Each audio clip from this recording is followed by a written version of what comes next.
all, welcome back to our channel Google Priya Kumar's podcast. இன்னையோட story பார்க்கலாமா?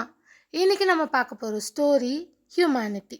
இந்த story நமக்கு ஹியூமனிட்டி தான் உலகத்தில் பெரிய செல்வம்னு புரிய வைக்குது. சரி வாங்க ஸ்டோரிக்குள்ளே போகலாம். ஒரு நாள் ஒரு அப்பாவும் அவரோட பையனும் ஒரு கோவிலுக்கு போனாங்க. கோவில் என்ட்ரன்ஸில் 2 பெரிய சிங்க சிலைகள் இருந்துச்சு, அதாவது லயனோட சிலை. அதை பார்த்த உடனே பையன் பயந்து, அப்பா சீக்கிரம் ஓடுங்க, அந்த சிங்கம் நம்மளை சாப்பிட்டுடும் அப்படின்னு கத்துனான். அதுக்கு அப்பா சிரிச்சுட்டு, பயப்படாதடா, அது உண்மையான சிங்கம் இல்லை, வெறும் சிலை தான், அது நமக்கு ஒன்றும் பண்ணாது அப்படின்னு சொன்னார். கொஞ்ச நேரம் அமைதியாக இருந்த பையன் அப்பா கிட்ட ஒரு கேள்வி கேட்டான்.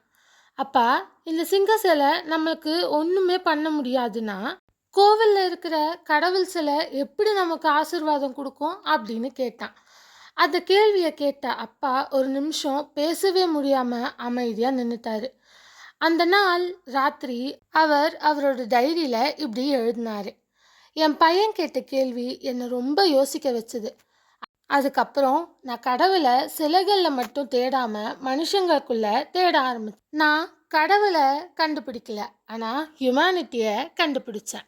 இந்த ஸ்டோரியோட மாரல் என்னென்னா, கடவுளை நம்புறது தப்பில்லை, ஆனால் அதை விட முக்கியம் நம்ம மனுஷங்களை அன்பாக நடத்தணும், கருணையாக நடத்தணும், மரியாதை கொடுக்கணும். அதெல்லாம் தான் முக்கியம். ஹியூமனிட்டி தான் நம்ம வாழ்க்கையை அழகாக மாற்றும். ஸோ இந்த ஸ்டோரியில் உங்களுக்கு என்ன புரிஞ்சுது அப்படின்னா, நம்ம கோயிலுக்கு போகிறது ஓகே, சாமியெல்லாம் கும்பிட்றோம் ஓகே தான், எல்லாமே கரெக்டு தான். ஆனால் நம்ம நம்ம கூட இருக்கிறவங்கள எவ்வளோ மதிக்கிறோம், அவங்களுக்கு எவ்வளோ சப்போர்ட்டிவாக இருக்கிறோம், அவங்களுக்கு எவ்வளோ இம்பார்ட்டன்ஸ் கொடுக்குறோம், இதெல்லாம் தான் ரொம்ப முக்கியம். அவங்கள ஹர்ட் பண்ணாமல் இருக்கிறது, இதெல்லாம் தான் ஹியூமனிட்டி. ஸோ நீங்கள் இதுபடி நடந்துக்கிட்டிங்கன்னா கண்டிப்பாக நீங்கள் மனுஷங்களில் கடவுளை பார்ப்பீங்க. எல்லாரும் உங்களுக்கு திருப்பி அன்பாக இருப்பாங்க. ஸோ இந்த ஸ்டோரி உங்களுக்கு புரிஞ்சிருக்கும்னு நினைக்கிறேன். புரிஞ்சுக்கோங்க. தேங்க்ஸ் ஃபார் வாட்சிங். லைக், ஷேர், சப்ஸ்கிரைப்லாம் பண்ணிக்கோங்க. நான் நாளையோட ஃப்ரூட் வீடியோவில் உங்கள் எல்லாரையும் நான் மீட் பண்ணுறேன். By guys.